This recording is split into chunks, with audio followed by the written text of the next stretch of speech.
So I don't feel like I cook a lot. Probably more than most people, but, you know, in my family, cooking was kind of a big thing. So I don't cook a lot, but when I do anymore, it's, you know, it's mostly, you know, leafy greens and vegetables, fruits. I really just try to minimize my caloric intake right now. Of course, I've been gaining all that weight. You know, it was hard, though, when the fridge is just full of meatballs and meat pies and scrambled eggs and puddings and carrot cake and dessert. And I could go on, but of course I thought all those were my roommates. Yeah, so I never cook, like ever. I never cook anything. I haven't cooked in years. I eat out 3 meals a day, 7 days a week, and I have done that for about as long as I can remember. So I work late. I usually get home around 10 or 11, and I'll usually get my meal on the way home in a drive-through or something. But a while back, I started coming home, and Dan would be cooking delicious foods like meatballs and meatloaf, corn chowder, clam chowder, different types of chutneys and potato salads and stuff. And he'd always give it to me when I come home, and it was absolutely delicious.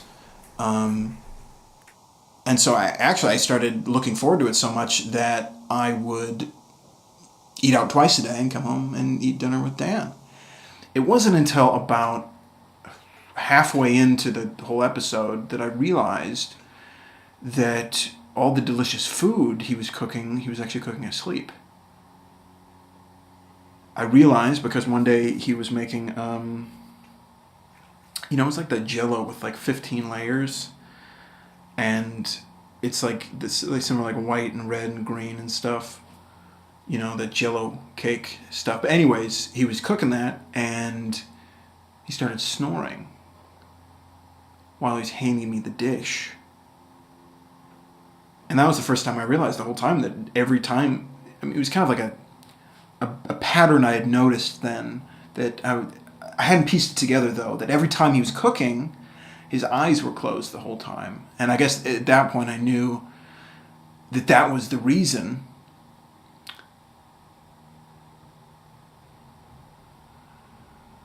Yeah, and that's been going on now for about 7 months, so...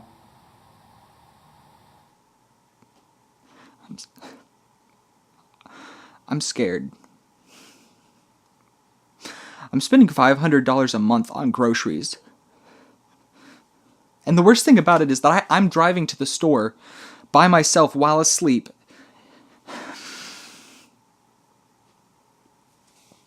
And the fridge is filling up with Swedish meatballs. I need help.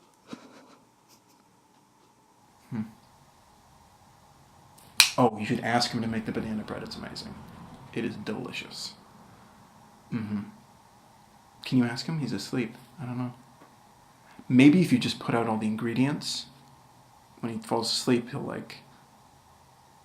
Oh, that'd be awesome.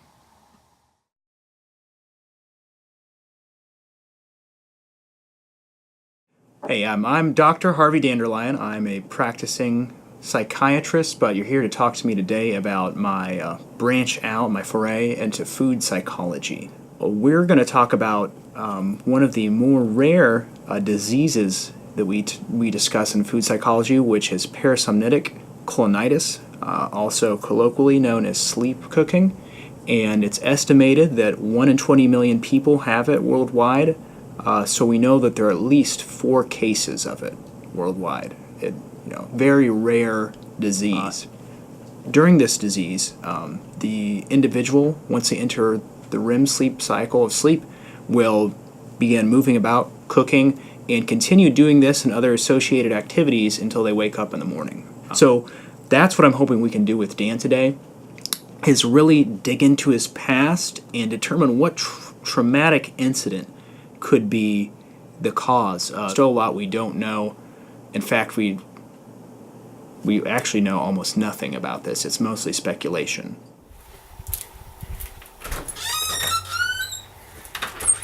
Hello. Hello. Thank you so much. Can I offer you anything to eat? Let's take a gander at that fridge of yours. Dan and I actually know each other from the local bowling league. He and I are in the same team, and we often bowl doubles together.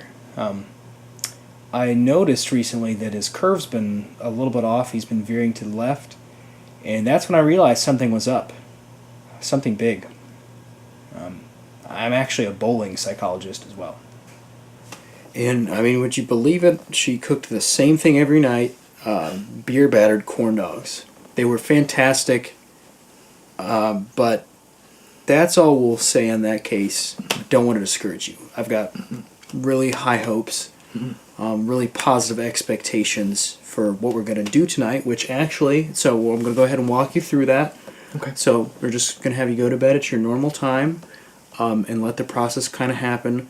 The only thing you need to do extra is before you go to bed, you're going to need to make sure to brush your teeth 2 minutes longer than you normally would. So say you brush your teeth for, I don't know, 3 minutes normally.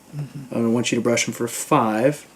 Let's say you only brush your teeth for 30 seconds normally. I'm going to, you know what, let's just go ahead and have you just brush your teeth for 5 minutes.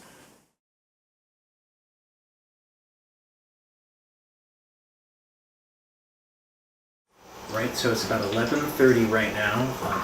Dan went to bed 45 minutes ago or so, and already he's up and cooking a fine meal, basically on the feast scale. So tonight it looks like he's chosen to cook some traditional Swedish meatballs. Of course, an American dish, but inspired by Scandinavian heritage, as well as, you can't see it right now, but some ready-to-wear pasta with a light cheese sauce. Oh, it looks like, okay, once he's finished cooking the dish, he will serve it to willing participants.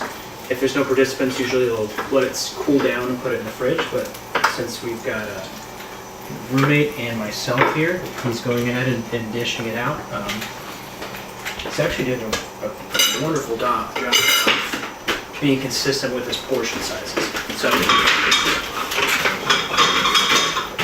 the next part of the evaluation process is to actually taste the food. So I'm going to go ahead and try one of the Swedish meatballs. Smells okay.